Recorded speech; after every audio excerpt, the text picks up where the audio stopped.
बिस्मिल्लाहिर्रहमानिर्रहीम। वेलकम करता हूँ हमारे YouTube चैनल पर। आज मैं आप लोगों को class 9 chapter 4 cell and tissues और सेल मेम्ब्रेन के बारे में बताऊंगा। पिछली क्लास में हम लोगों ने सेल वॉल के बारे में पढ़ा था। अगर आप चैनल पर नए हैं तो हमारी पिछली वीडियो का विजिट करें और उससे आप उसे देख सकते हैं। और अगर आप और हमारे चैनल को ज़रूर सब्सक्राइब करें, बेल आइकन दबाएं। सेल मेम्ब्रेन जो होता है असल में एनिमल सेल का आउटर मोस्ट बाउंड्री होता है। एनिमल सेल का आउटर मोस्ट बाउंड्री होता है।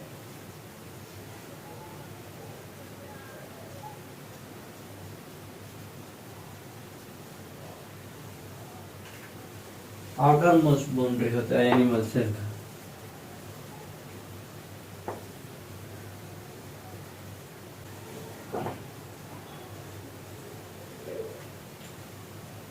और plant cell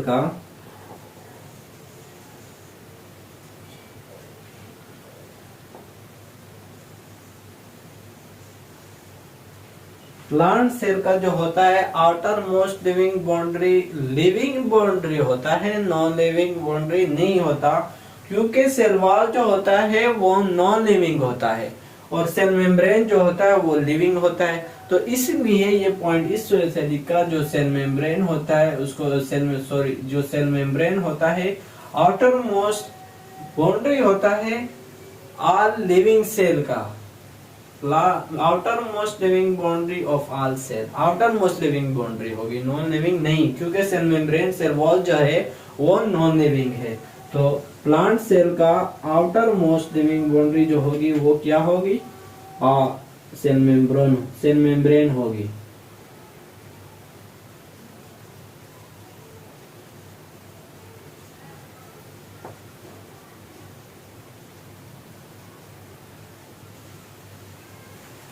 outer most living boundary.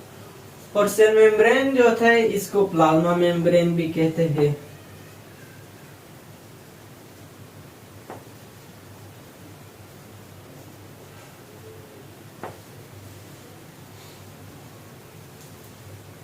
Plasma membrane भी कहते हैं।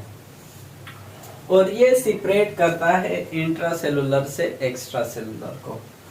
मिसाल के तौर पर ये कैसे सेपरेट करता है ये बताता हूं। मतलब ये एक सेल है,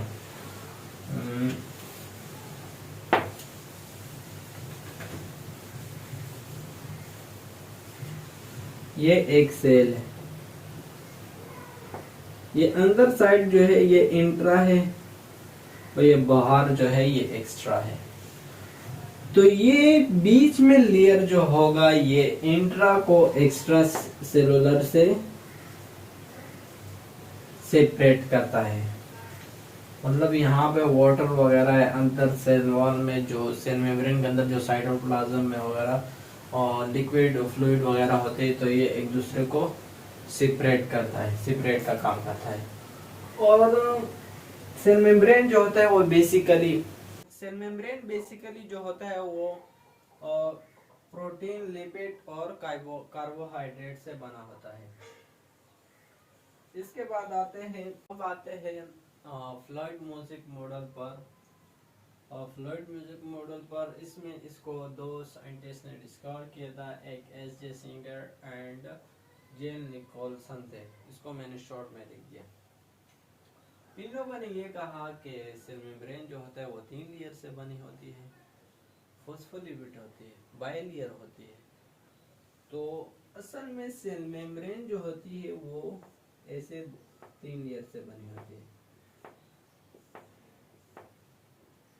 ये फर्स्ट लेयर जो होगी वो लिपिड से बनी होगी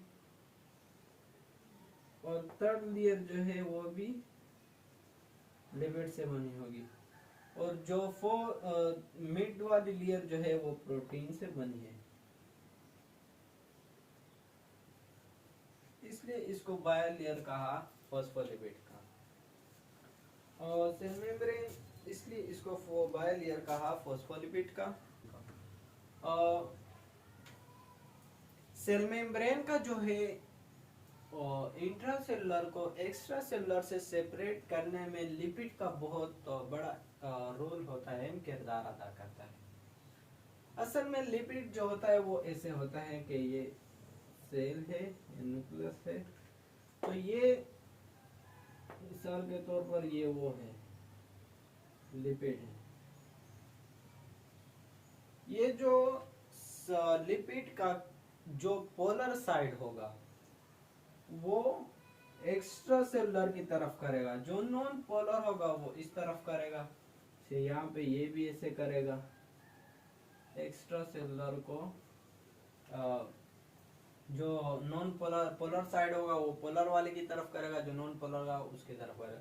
जो कि एक्स्ट्रा सेलुलर में जो है वहां पे तो वाटर वगैरह होगा, तो वाटर तो पोलर है, तो इसलिए ये इसके साथ कुछ छेड़छाड़ नहीं करेगा। अगर यहाँ पे ये पोलर साइड नहीं होता तो यहाँ पे जो ऑयल होता तो वो तो वाटर के साथ वो करता ही नहीं, तो ये फिर गड़बड़ हो जाती, तो ये इस तरह करता है। और ये मूवमेंट जो है ये मुख्तलिफ तरीके से होता है, जैसे ऑस्मोसिस के थ्रू होगा। ऑस्मोसिस में क्या होता है? ऑस्मोसिस में ये होता है कि वाटर जो है वो डाइल्यूट सॉल्यूशन से कॉन्सेंट्रेटेड सॉल्यूशन पर चला जाएगा। उस पर कैसे जाएगा? मिसाल के तौर पर ये एक वो है,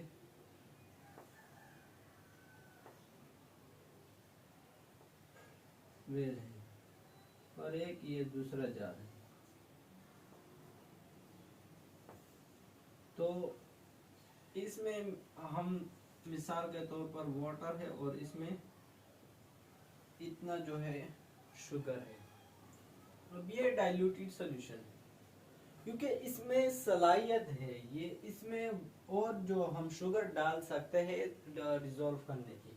मगर अगर इसी में ही हम 2 चम्मच और शुगर डाल दे तो ये कंसंट्रेटेड हो जाएगा, क्योंकि ये जितनी इसकी स्ट्रेंथ थी डिसॉल्व करने की, शुगर को उसने डिसॉल्व कर लिया। अगर हम इसको इससे आगे और ज्यादा डालेंगे तो वो फिर उसी तरह रहेगा जिससे वो अनसेचुरेटेड हो जाएगा, सेचुरेटेड हो जाएगा, मतलब वो आगे डिसॉल्व नहीं होगा। और ये मूवमेंट जो है ये एक्टिव ट्रांसपोर्ट के जरिए भी होता है। मतलब अगर कोई चीज यहाँ से एक्स्ट्रा सेलुलर से इंट्रासेलुलर पर जाएगा तो ये उसको ये काम करना पड़ेगा कि वो अपनी एनर्जी को लूज करना पड़ेगा, तब वो जा सकेगा। क्योंकि लिपिड इसको बोलेगा कि भाई हम आपको ऐसे जाने नहीं देंगे जब तक आप अपनी एनर्जी को रिलीव नहीं कर दो। और ये मूवमेंट जो होता है एक्टिव ट्रांसपोर्ट के जरिए भी होता है। एक्टिव ट्रांसपोर्ट के जरिए ऐसे होता है जैसे उसको अपनी एनर्जी लूज करनी पड़ेगी। और डिफ्यूजन के जरिए भी होता है। डिफ्यूजन का तो आप लोगों को अच्छी तरह पता होगा, जैसे high concentration to lower concentration जो होता है वो डिफ्यूजन होता है। और उम्मीद करता हूँ कि आप लोगों को समझ में आ गया होगा। और अगर कोई मिस्टेक हुई हो, आप लोगों को कोई चीज़ अच्छा ना लगा हो, कोई भी इशू हो, सवाल हो तो बताए ताकि मैं उसको अगले लेक्चर में उस मिस्टेक को ठीक कर सकूं। वीडियो देखने का शुक्रिया और अपने दोस्तों के साथ शेयर करें ताकि वो इससे फ़ायदा हासिल कर सकें।